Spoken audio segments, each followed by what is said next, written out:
Where is everybody? Oh, Herschel! How are you doing? Hello. Oh my gosh, what are you doing here? I haven't seen you here for quite a long time. I'm finally made it. I'm finally early for one of these videos. Oh. I'm early for the Happy Valentine's Day video. Oh my goodness. Oh, Herschel, you know, Valentine's Day was 2 months ago. You mean I'm not early? No, I'm you sorry. You mean I'm late again? Well, you're late, but you're not too late to do a 3-ingredient recipe. How about we do that together? All right. It's not a Valentine's Day one, though. No. Today I was thinking that we would make something that a good southern turtle like you would like. Biscuits. Biscuits. I like the biscuits with the gravy. All right, so we are going to make biscuits with just 3 ingredients. 1, 2, 3. 3. I'd imagine you've grown up having biscuits, huh? Well, of course. They have plenty of biscuits in the South. Yep. Of course, all my 115 brothers and sisters tried to get it first. Well, I was way too slow to get it on most days. Oh, that's too bad. Because, you know, biscuits are a really great side dish. They don't take very much money to make. They don't take very much time. And you can usually make it with the stuff that you have in your kitchen. Really? Yep. Do tell. All right. Well, why don't we get to the ingredients and you can see just how easy it is. All right. Our first ingredient for these biscuits is self-rising flour. That's the kind that rises on its own, and you don't have to wait for it. Exactly. Self-rising flour is really great for any sort of baked goods because you don't have to measure out baking powder, baking soda. You don't have to worry about any sort of leavening agent. It's already in there. And if you're late to the cooking like I am, it helps. It really does. We are going to use 2 cups of self-rising flour. Our next ingredient is coconut oil. That don't look like no coconut I never seen. Nope, this is actually cold-pressed coconut oil. The reason that we're using this today is actually because I thought we had shortening in the house, and we actually don't. Oops. Yep. Guess I wasn't the only one that made a mistake today. Oh, everybody makes mistakes, and that's one of the cool things about cooking is that you can always make up for your mistakes. Coconut oil has become really popular these days. It's great for all sorts of things, and because it's a fat, it can work just as well as shortening. So if you have shortening, vegetable shortening, you can use that. If you like using lard, you can use that. We're going to use the coconut oil, and that is 1/4 cup. 1/4 cup. Our final ingredient is milk. That don't look like no milk I never seen. Well, in this house we don't drink a lot of milk, and anytime I've bought milk for a recipe, we use a little tiny bit and then it gets in the fridge and then we have to throw it away. Too slow to drink it. We drink it too slowly. So I have bought this powdered milk, which comes in really handy for recipes. If you like to make recipes that every once in a while require milk, why not just get some powdered milk, mix it up with a little bit of water. It's also much, much less expensive than going out and buying a pint, a quart, a gallon of milk every time you need it just a little bit for a recipe. I have a question. Okay. If you're mixing the powdered milk with water, is that 4 ingredients? Technically it might be, but if you put those 2 ingredients together, it's actually milk. It's sort of like the self-rising flour, which has flour and a leavening agent in it. If you mix this together, and then again, we could just use milk. We just didn't happen to have that in the house. We're going to use between 1/2 and 2/3 of a cup, and you'll see what I mean when we get to actually making this recipe. Sneaky. So I already have 2 cups of self-rising flour in the bowl, and now I'm going to take my shortening or my coconut oil, whichever one you've chosen. This is a 1/4 cup, and I am going to add that to the flour.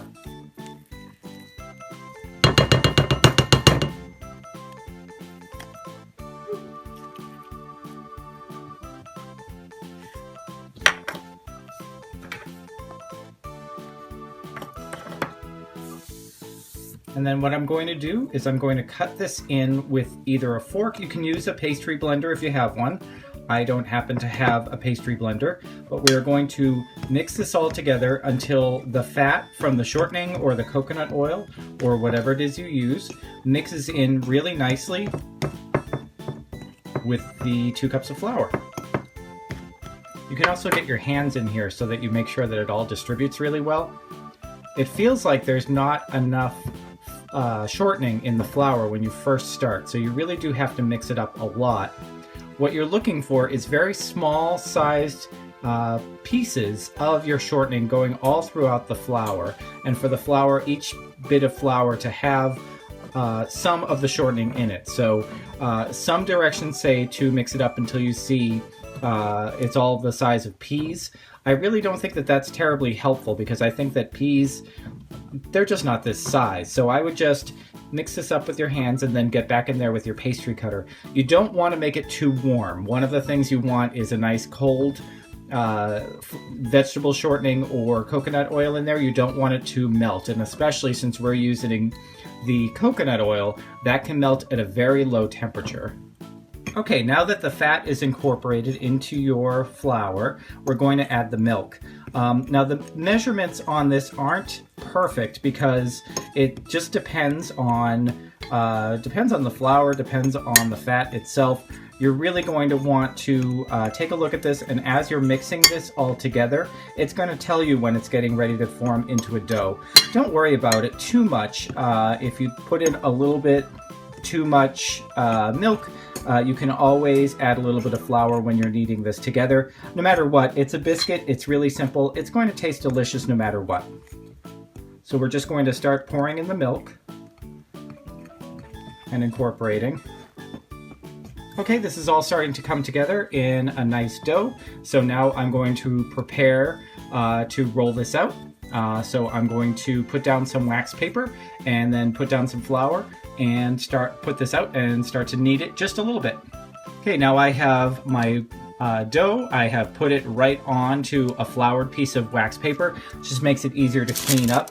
So now I'm just going to start kneading it.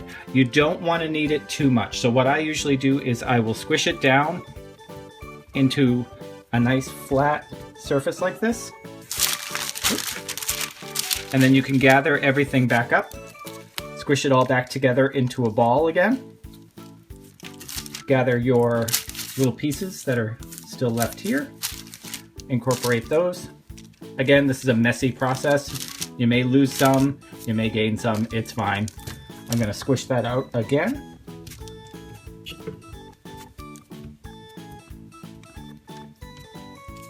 And then I'm just going to gather it all back up one more time.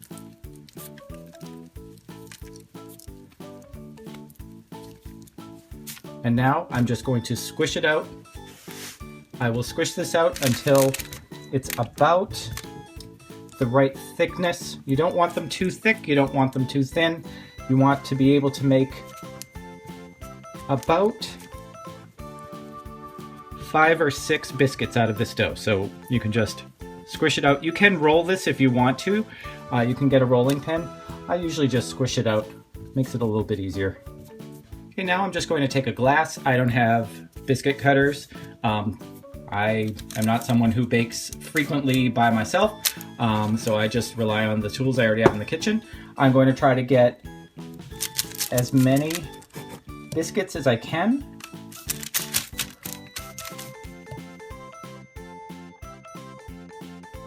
I now have these 6 biscuits in a baking dish, which I have sprayed down with some canola oil.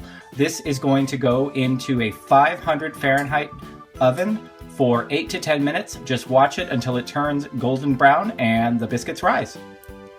Okay, these are right out of the oven. They're super hot. I just wanted to show you something that I did wrong, which is fine. I don't mind showing what I've done wrong once in a while. If you notice, these are of many different heights. Some of them are puffed up quite a bit, and some of them haven't really puffed up at all. That's my fault. I didn't get the coconut oil mixed through this as much as I should have. These are still going to taste great. It's just that the smaller ones, they don't have as much air because the moisture inside of the coconut oil actually boils out and it expands, making little pockets, whereas you can see in things like this is super hot. It makes all of these little pockets in the biscuit. They're going to be just fine. These are nice and golden brown. You can actually smell a little bit of the coconut coming through, which is really interesting for a biscuit. I haven't had that before. I think it's going to taste really great, especially with a little bit of butter. And with the coconut, I may put a little bit of something sweet like honey on top of that. I'm going to let these cool just a little bit, and then Herschel and I are going to have them along with our meal. These biscuits came out really, really well. They're just like my mama made. Oh, yeah. And my brothers and sisters take away. Oh, well, we will make sure that you absolutely get one. Actually, why don't you put this away for yourself? There we go. That was really quick for a turtle. Herschel, are you already done with that? You have to be quick about certain things. Oh, well, Herschel has gotten one of the 6 biscuits done, but these came out really, really well. I was worried a little bit because they didn't rise as much as I expected. But they're actually very light, very fluffy. Remember, you're not going to want to mix these too much. Don't worry, I'm not going to take any more. Okay, you're not going to want to mix these too much. The whole thing about biscuits or anything that is really light and fluffy like this is the less you work the flour, the better. So what happens is that it rises, it gets really nice and fluffy, and you've got a really light biscuit. It does smell a bit like coconuts, but when you taste them, you really don't taste the coconut oil in that. Not at all, no. No, not real. Well, as you know, go ahead. But it tastes really, really good. So this took us about 5 minutes to make, 10 minutes to cook. You can and 2 seconds to eat. And 2 seconds to eat. So it's really great if you're have a meal and you want a really quick side dish. It also is a great way to have breakfast. Just make yourself a bunch of biscuits, have it with some gravy if you wanted to make some traditional Southern gravy, or you could have it with just some honey and butter. Ooh, that sounds good too. Mm-hmm. Thanks so much for joining us. Herschel has eaten an entire batch of biscuits. Excuse me. Yeah, well, but those were so easy to make. We're going to make another batch for me, maybe a couple more for Herschel. If you like this video, we are here every Thursday with 3 ingredient recipes. Well, he's here every Thursday. I'm lucky when I can make it on time. That's right. If Herschel can't make it on time, there are lots of other friends who join me. On weekends, another friend of ours named George, you know George. George the cat. George the cat. He and a dog and his friends talk about self-esteem. And on Tuesdays, I talk about long hair. That is some long hair. It is. So we hope that you join us again sometime. If not, thanks so much for joining us this time. We'll see you again soon. Bye-bye. We're going to use 2 cups of self-rising flour. 2 cups. That's 1. Sorry. 2 cups. I already turned away. Let's try that again.